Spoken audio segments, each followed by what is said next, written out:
Joining us today, former Oregon Duck and 7-year NFL vet. He's a Super Bowl champ whose life inspired one of the hottest shows in Hollywood right now on Netflix. That show is All American, and he is Spencer Paysinger. Spencer, thanks for joining the show today. Thank you guys for having me. You have an amazing story. CW, and then Netflix. CW. CW, then Netflix. Yes. Thank you for that correction. Yes. That's what I'm You have an amazing story. Grew up in South Central Crenshaw area, but attended Beverly Hills High School to play football. Yes.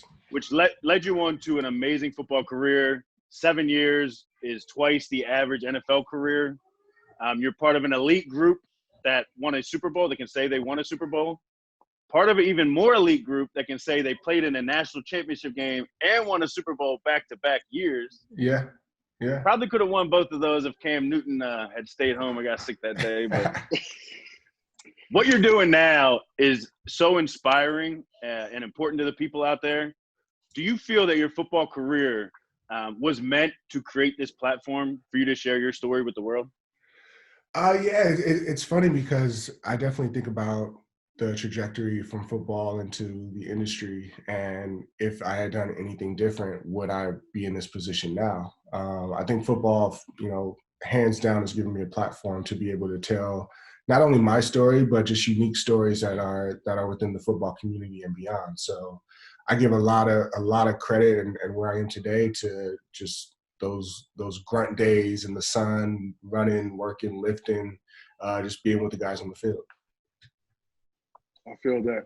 Your first year was 2011. That was the year you and the Giants went on to win the Super Bowl. That was pretty frustrating. I'm going to get this out real quick, Spencer, before I get into my question. That was a frustrating year for us in the Saints. We went 13-3. Y'all went to Green Bay, and you handled business, but we couldn't get it done in San Francisco. We was going to have y'all NFC Championship in the Superdome, and we could not get it. Vernon Davis. Listen, I remember. Oh, really? Vernon Davis? Really? That's what we call it? I remember to me, that season, 2011 season, was a storybook season, and it's like so cinematic because if I remember correct, we started, I want to say, like 6-2 going into our bye week. We thought we were a pretty hot team at that point. And then we entered no-win November. I think we lost 6 of our next 7 games. So it was just the highs of highs, the lows of lows. But then come week 13, it was we went into win or go home mode, because that's the percentages said. If you lose one more game, you're out of it. But moving into the playoffs, I remember not wanting to go to New Orleans because we knew we played you guys earlier in that season, Monday night, and got blown. Everybody, you lost when even your vets are like, "Hey man, you win some, you lose some." But I remember, and this is one of my favorite memories of playing in the league that year. Was I'm sitting next to OC Major, and everybody's just mad on the sideline. We're down by I think 30 points at this time. Right. And being my wife's family's big Saints fans, we have roots there on both sides of the family. And I remember OC just sitting next to me, just taking off his gloves, taking off his tape, just laughing. I'm like, man, why aren't you mad? He goes, man, I knew I prepared my ass off for this game. I woke up every day, I put in extra work for this game. Sometimes you lose some. I'm not gonna stress that we didn't win this game because I know I prepared to win it. So that was one of my first life lessons in the league. But I remember being in playoffs, seeing you guys lose to San Fran, we did not want to go back to New Orleans. It was the perfect storm because we were down there, and this was Candlestick. Mm-hmm. This was before that new beautiful stadium they have now. This was Candlestick, and it was just a dogfight. And we got back into it, and it was just the craziest fourth quarter game I've ever been a part of. And to see y'all go and do that in Green Bay, it's great for you, but for us, it was this was our road to the Super Bowl. That was probably our best offensive year. But while we're still on football right now, you ended your career with the Carolina Panthers. You had a 3-game stint with them, I believe. Yep. And it seemed like the end of your career was at the end, and retirement was kind of looming over your head. But most people, when they get released, it's mad frustration, sadness. But I read somewhere that you were packing up your locker with a smile on your face. Can you Yeah. take us back to that moment? Why? Why'd you have a smile on your face? Yeah, because going back, I've always been somewhat entrepreneurial in the off season, just diving into different avenues that I thought might have interested me. So by this point, year 7, I'm with the Panthers, just going into week 3, and at this point, we were maybe 2 weeks away from submitting All American, or what we knew at that time, it was the untitled Spencer Paysinger project. We were 2 weeks away from submitting that for review, and by that means it's like, you submit it, and then the studio decides that they want to put the money up to be able to make a pilot for it. So we had on good accord that if we didn't fuck up the pilot, we would at least get that shot. So going into that 4th week, we were playing, I want to say Atlanta, and I recently got injured, but I was still practicing and whatnot. But I was in the defensive meeting room, and I had this idea for a short film in my head. I'm like, well, it's in my head, I'm not really focusing right now. Let me just like get my thoughts out on this page and then turn back to the playbook. And I'm talking like Luke Kuechly's over here, Pep is over there. Like, I'm in the defensive meeting room. So I just start jotting down notes, and I look up, it's like 20, 30 minutes later, and I have like a 4-page synopsis of what this short film is going to be. And I look up, and there's like, they're on defense install like 12, and I like go back in my page, like I'd only written down like 3 defenses, like probably one of my worst practices being with them. But it was in that moment that I looked around. I was kind of scared for a moment, like, oh shit, I don't know the defense right now. But leaning into it, like, wow, my mind really went somewhere else in the middle of the defensive meeting room with the coaches talking and players answering questions or whatnot. My mind is in like Hollywood land, essentially creating this story. And I walked out of that room, like, I was already in my head thinking this was going to be my last year regardless. But, you as a football player, you never think when your last year is. You think you can always do that one more, potentially another one after that. But I walked out of that room like, if anything happens to me, playing, like, I'm fine walking away from it. And literally 3 days later, I got released. And that's when, Coach Rivera, who I respect greatly, it was funny because, that in that room, when you're getting cut, I had never really been in that room before. Because when I got cut by the Jets, it was a phone call, and I was already like flying out to my brother's wedding on cut day in September. But I never been in the cut room. Everybody's all sad, like, hey man, we have to get a defensive lineman in here. You're kind of the last man in, first man out. And I'm like, I'm getting cut. Oh, thank you guys. You rolling in there like, see you later. Who did I talk to about getting back home? Because I'm trying to make New Year's Eve parties. But yeah, man, I got back home about like a day and a half later. I looked at my wife, and I'm like, I think we're getting this pilot ordered. I'm done. Like, let's just make way in Hollywood. That's awesome, man. Well, let's get into the show a little bit. Go back to your high school days. Like we said, you grew up in South Central Crenshaw, but attended Beverly Hills High School. Big culture shock there. We can see it in the show. Do you think that going through that at such a young age helped prepare you for your life at Oregon and all the different cities along your NFL journey? Absolutely, hands down. I think it's one of the best decisions my parents ever made for me. And at the time, I didn't quite see it that way. That first year or so, we were bucking heads a lot. Even before that, in 8th grade, when they're like, you have to go to Beverly. That's one thing with the story that we had to, kind of alter is I went to Beverly from 8th grade. There was no Crenshaw High School, although I was technically enrolled in Crenshaw High School for like the first 2 months of high school. My mom like went and bullied the superintendent, was like, you need to sign his release form. But just being, being 13 years old, 13, 14 years old, just thrown into a different world with, I'm talking cultures, ethnicities, just the lavishness that comes with BH. It was, I didn't realize like I was poor until I got there, in South Central, you come home and the water is strictly cold. You're like, okay, we're taking cold showers now, or the cable's not turned on. It's like, all right, we're just gonna play video games and watch, more tapes, like more movies and stuff. But when I got there, it was like, oh, you guys, like, this is what money looks like over here. Mm. But, for the most part, like transitioning to Oregon and then to the NFL, I felt like that time at Beverly allowed me to just mesh with those different cultures and ethnicities to where I feel comfortable in any room that I go into. And I've actually had a handful of teammates from college that hit me up afterwards, because I would tell them, like, at Oregon, in college, like, they only tell you where, like, you went to high school at. So it's like Spencer Paysinger at Beverly Hills High School. It doesn't say South Central or Los Angeles. Yeah. So I had teammates that were like, "Oh, you the Beverly Hills kid?" Blah blah blah. I'm like, man, I grew up in South Central, and even when we played in the Rose Bowl, we actually trained at my high school that year. I went to the Rose Bowl, so they're like, "Oh, this is where you at. This is where you live. Like, your house right down the street." I'm like, I wish I could take you to where I'm from. Right. But it wasn't until the show premiered that a handful of those guys hit me up like, "Hey man, like, I'm sorry, like, we thought you was just bullshitting us. Like, you really are from South Central." I'm like, I've been trying to tell y'all. You had to go and make a show to tell everybody, like, this is really my story. Yeah, that's how deep my revenge runs. Right. Yeah, I'll teach them. That's a whole new level of petty right there. That's funny. Hey, like you were saying, when you were leaving Carolina, the big hashtag, especially for athletes, professional athletes now, is more than an athlete. Mm-hmm. We got to do some NFL offseason programs together. We did it for a year.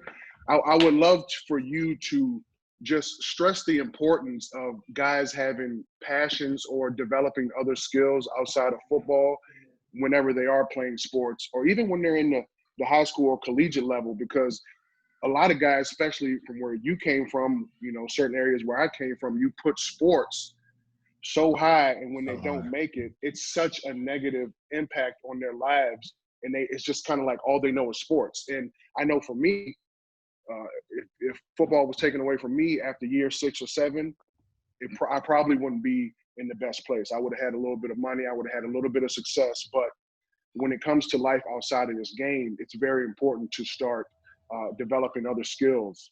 Absolutely. So can you just pass that message on to kids? Like, sports are great and all, they teach you a lot of stuff, but like, just stress the importance of just having other skills. Yeah, and I learned that really early. Maybe I want to say my second year of college. Not to say I wasn't already somewhat thinking like that, but although my family is we're a football family. A handful of my dad and a handful of my uncles are coaches. I was never pressured to do one thing or another when it came to sports. Like, growing up, I actually thought I was going to play basketball. I really played football because I just wanted to be like my older brother. And then once I got to Beverly, I saw the basketball team wasn't putting out any D1 players for years, but the football team was pumping out like 2 or 3 guys a year. So it was literally that decision to go, I like basketball, but like, this is going to get me into college essentially. But once I got to college, what I would argue one of my first mentors is a guy named James Harris that, he just saw something different in me. He was like, hey, you're an econ major. Like, you don't really see that too often. So let me plug you into the neighborhood of Eugene, Oregon, and just get you around business, minds. So it was grabbing coffees with this guy that owns a chain of restaurants. It was, shadowing this guy that has a supply chain and of some sort. It was just putting my mind in a different space outside of sports to see what I would like. And that's what I would stress to a lot of athletes. I've been fortunate enough to be in this position to where, people DM me, every single day, just asking questions about either the show or like advice on high school sports and whatnot. And I try to move past the sport as much as possible, because what kids don't know or don't at least realize right now is if you want to play a sport, any sport that you want to play right now, there's a system to guide you along that route. You have coaches, you have trainers, you have teammates, you have regimented hours to work out and to run and to do all that. But along with that, you kind of lose some of the hobbies that you grew up loving. You lose some of the things that, can take your mind off the sport that you didn't really know was self-help when it was. So, for me, getting into the league, it was movies. And it wasn't until maybe my 3rd or 4th year that I thought that this could be something outside of sports. Like, I was always like the business mind. I want to do numbers and I want to wear the suits and I want to work on Wall Street, that stuff. But, going back to just bringing out those hobbies in you, like, when I talk to those kids or just any kids out there that are listening to this, like your hobbies can be a career. Like football, sports, basketball, whatever it is, like we can have full on careers. Like when you play 12 years, I played 7 years myself. I'm 30, I turned 32 next year. Like I've likely potentially only lived the first third of my life, you know, if I eat healthy enough and I don't know what outside. But I don't care who you, if you make it to a professional level, and God bless anybody that does, once you walk away, no matter how old you are, you still have those growing pains of being outside the game because you've identified so much with one thing that now that thing is taken away from you, it's and I'm talking on a physical level, on a psychological level, even on a biological level. Like we both know our adrenaline for 12 years, 7 years is going to spike at enormous levels at least a few times a week. You know, our serotonin levels are like everything like that on a molecular biological level. We're not reaching those numbers now, no matter what we do, no matter how hard we train. We just can't put ourselves in that arena anymore. So I stress this a lot to kids out there that find things that you can be just as passionate about as you are with football. And for me, it eventually became writing. You know, I would, you know, those games that we were playing in, those Monday night, Sunday night games, we're flying to the West Coast and flying back. When everybody was watching movies or watching tapes or you know, game film, like I was writing short stories like on my iPad. I would have a movie that like I would watch the movie with subtitles on just to see how they wrote that part. Or if there was a movie that I did like that I've seen a million times, I would read that movie on my iPad. So I remember there was always these funny moments because like Kiko Alonso, who we both play with, who's a hilarious character known since college, he'd always come up to me with the iPad like, "Hey, Pace, look at this play." I'm like, "Bro, get that shit away from me. Like, we just finished playing the game 2 hours ago.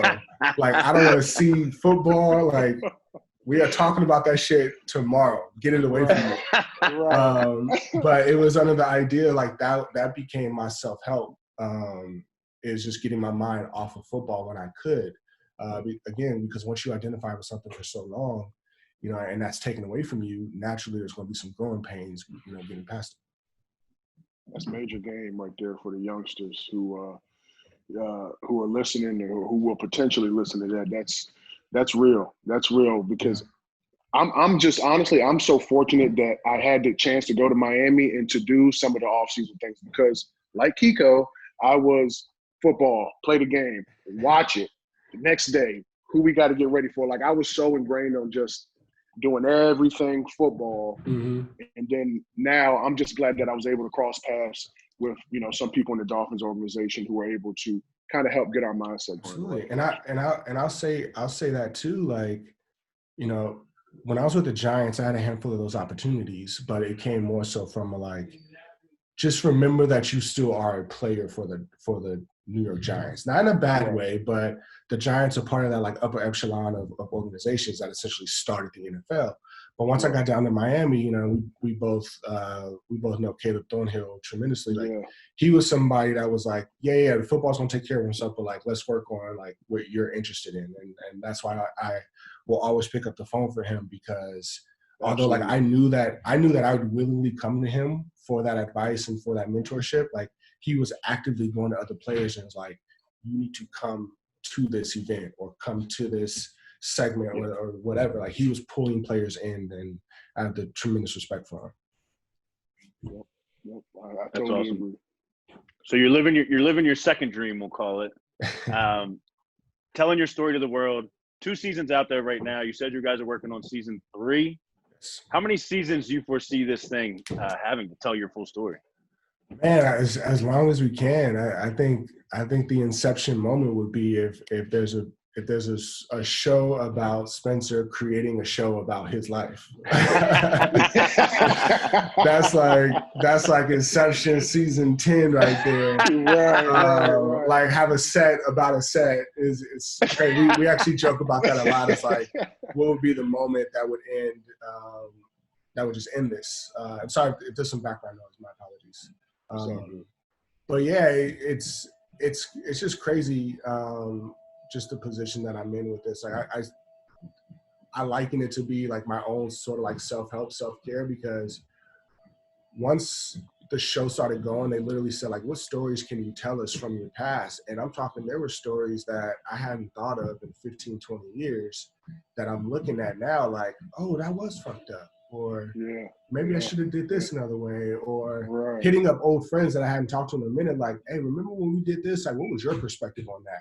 So a lot of it has been sort of therapy for me, going back to my childhood and like leaning into those moments to see, you know, and some things aren't exactly how we portray them on TV, because that was like rule number one, is like what you think happened in real life isn't as cinematic as you think it is. And you know, I've had those moments where like, oh, this happened and blah, blah, blah. And they were like, so you're telling me you just got in a fight? I'm like, yeah, but you got to understand, this is happening. Like, okay, you're not getting it. Right. So yeah, it's been such a great learning experience, and by all means, this is what I want my career to be. Awesome. I was gonna say, it sounds like most people that come on to do these type of stories, you know, they're just kind of there to influence or tell what happened, and it's just their job for that time frame. But it sounds like this is what you want your career to be. Oh yeah, I actually had those growing pains early on with the production, where it was like, you know, whether it was like a meeting that I wasn't invited to or something to that case, like I had to like come in and be like, listen, like I will go grab coffee if need be, like put me on like the low man on the totem pole, but like I just want to be in the room to absorb and to learn what it is. And you know, like you said, a lot of these stories, like, you know, they sign on as like co-producers and they kind of come and go as they please, and it's just like they're literally just lending their name and their story, and then you can take the story wherever you want. But you know, I'm in the writers' room as much as I can be. I'm on set as much as I can be. I've been fortunate enough they let me be in the background. Like I'm the defensive coordinator at Beverly High School.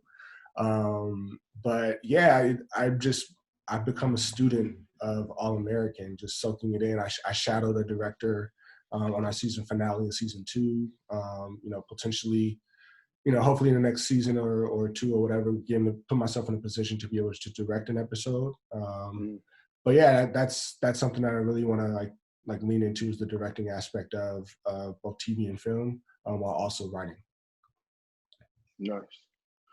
Nice. Before I got one more for you before we get into questions with these two.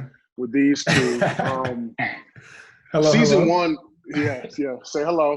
I'm gonna take these out before y'all ask y'all some questions. But season 1 was a lot more football, a lot more action on the field. Season 2 had a good bit of football, but you definitely dove into a lot more cultural issues. And I want to know, why is that? And can you just explain, you know, your philanthropic efforts around your hometown? Is just like how you're trying to change the narrative or help kids and, you know, in your old neighborhood, just kind of give them an opportunity.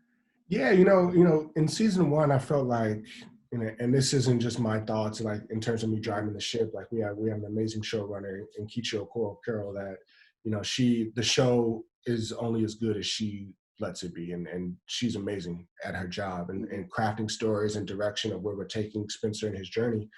But definitely in season 1, it felt like, you know, us kind of coming out of nowhere on CW, where CW at the time was primarily like a superhero show. And then they just have a show about a young Black boy playing football. Like we knew we wanted to go somewhat of that Friday Night Lights route of like, you know, getting some decent football in there, having those storylines around football and the first season of understanding who somebody is in a new environment could play into a lot of the past successful shows, you know, those teen drama shows. So season 1 was definitely, you know, football heavy, but we were looking into season 2, and by all means, we talked about this before we started, like all the football scenes in season 1 the night scenes are shot between 5 p.m. and 6 a.m. in the morning. So when Spencer's juking somebody out or a big hit's happening, that's happening at like 3 a.m. in the morning when these guys have been in pads for like legit 10 hours. And it's like, it's a beast to be able to create a product like that in such circumstances. So going into season 2, you know, they asked me like, well, we do want to give our crew somewhat of a break. How can we still, you know, have football, but, you know, give our guys a break, like have them not shoot, you know, all night. I said, well, there is a 7-on-7 culture. And then, you know, that spring ball that's in the summer, that's in this like late spring to summer where we don't necessarily need to have all these night shoots, but could get, some cool dynamics on the field. But, aside with that, that's not as football intensive as we know it to be. So we really leaned more into the cultural aspect of the show when it came to talking about South Central and the problems that come with it. That was one of the first things when we were building out the show is I didn't want this show to feel like, no disrespect, but like on a blind side note where it's like black side bad, white home family good, and now we're going to save this black kid from himself essentially. We wanted to show that like the sun still shines in South Central just as much as it shines anywhere, and then like my perspective of South Central being very family oriented, where growing up, I can run in and out of like 4 or 5 different houses on my block, playing with those kids, riding bikes with those kids. Like it's not all gangs and drugs and violence and, getting in fights and stuff. Like it's a family atmosphere. And that's something that we really want to bring in. But just culturally, aside from just my story, South Central, there's a South Central in every city in the country. So just bringing in those stories that aren't necessarily like 100% true to what I went through, but somebody that's watching this show went through something similar to that, in terms of Coop coming out to her mom. Like I have friends that I grew up with and, hundreds of people around the country that have hit me up like, yo, I actually went through that, like something similar to that, like sitting down, talking to my mom that grew up in the church, that doesn't understand my lifestyle. This show is helping her understand what I'm going through away from what she sees me. She sees me as a person now, just not this, this thing.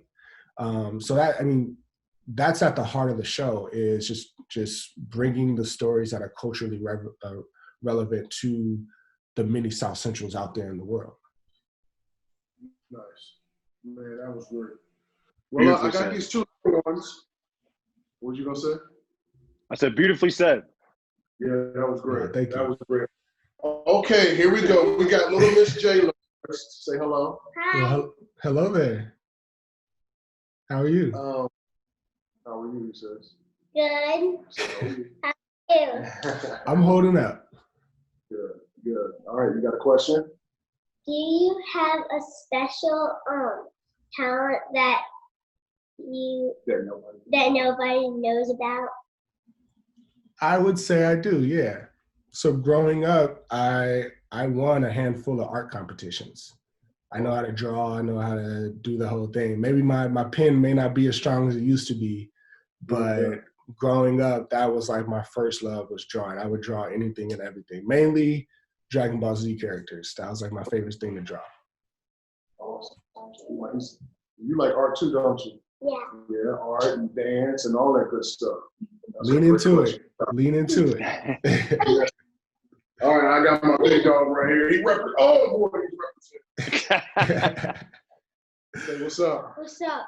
How's everything? Good. Good. How are you? I'm good. I can't complain. All right, give it to him. Who was your hero when you were a kid? My hero when I was a kid was actually my older brother. And I'll say I have 2 heroes essentially, professionally and then my older brother. But where I am now wouldn't have been possible without my older brother. He was somebody that he taught me the game of life and football early on, even just how to maneuver in high school and college football. He's 3 years older than me, and he was actually he was a center at San Jose State University between 2003 and about 2008 or so. Was one of the best, arguably one of the best centers in the country, at the time coming out of high school, back when USC was at the top and they had like Fred Matua and stuff. Pete Carroll literally told him, if you were an inch taller, you'd have a full ride to USC. Like he was just by far to this day one of the strongest men I've ever met. Just one of the both on the field and off the field. So I just always wanted to be like him. That's essentially why I started playing football, because I saw how he did it and how he did it the right way. That made me fall in love with it. And then professionally, I grew up, although I didn't know I was going to be a linebacker at this time, I always loved Derek Brooks. Who do you play for? Bucks. Yeah. But I mean, it's weird because being a kid you know, you always look for the guy with the ball in his hands. You always look for the receiver or the running back or just the most wild, outlandish person. But I always remember watching Derrick Brooks. Like, this dude is so smooth. Like, from like anything he did was just smooth. And I mean, I turned out to be a linebacker, so maybe he had a hand in that. Got an influence on him. See, he's trying to catch all the touchdowns now. He don't want to be an offensive lineman like his dad. I don't care. Honestly, I hope you do go and score touchdowns. I've never scored a touchdown. It's a little sore spot. That's for the next show. That's for the next. There you go. Thanks, man. This was a great interview, dude. I appreciate you making some time for Bush and me. Man, thank you for coming on, man. This was great. Yeah, no problem. You know I'm here for you. I appreciate if you need anybody to preview season 3 for you can shoot it over to us. We'll let you know what. Yeah. Dude. I'm trying to preview it, man. We haven't even shot it yet. I'm like, this COVID gotta hurry up. Yeah, that's with our production. Coronavirus messing the money up, man. So, man. Yeah. As soon as season 3 is done, though, I know you're gonna have to send it to the CW. Go ahead and send a couple clips to us. We'll go ahead and out there for you. Send you guys a new transfer link. But hey, when I'm out in LA, I'm gonna hit you up. I'm gonna hit my guy Martellus up. You two are like two of the like most creative people I've met. I draw a lot of inspiration from you guys. Kind of honestly, part of the show is just seeing how you got the show off the ground. You know, you were in the same position as I was, and you're following another dream. And I see what my homie Marty's doing out there, being extremely creative with his imagination agency. Yeah, so I'll man. guys when we get out. Yeah, shit, Marty's killing it, man. He's absolutely killing it. It's great to see, and just I'm here, so hit me up. I got you. I appreciate you again, brother. Yeah, no Thanks, problem. Spence. Be safe out there. Peace. We'll see you guys next time. Yep. Bye.